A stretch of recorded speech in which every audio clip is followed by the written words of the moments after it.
Ito ang GMA Regional TV News.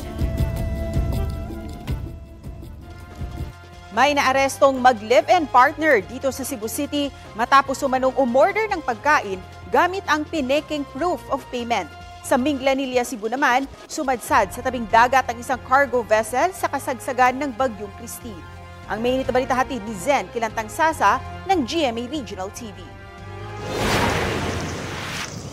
Inaakyat ng mga residente na animoy pasyalan ang nakasadsad na cargo vessel na ito sa Minglanilla, Cebu.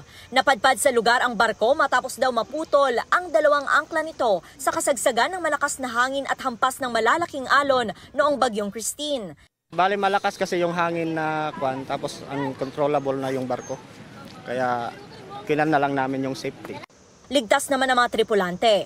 Hinihintay na lang nila na bumuti ang lagay ng panahon at mag-high tide para makaalis sa lugar. Inaalam na ngayon kung may nangyaring oil spill.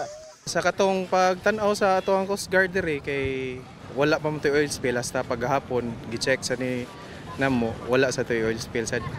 So karon sir, naatay mo yung taga DNR og sa Senro na to. Para mo sa sir. Mag-conduct sila og sampling if ever na ay kanang oil spills. Patay na nang natagpuan ang isang nawawalang 15 anyos na lalaki matapos maligo sa dagat sa Lapu-Lapu, Cebu. Inabot ng 3 araw ang search operation.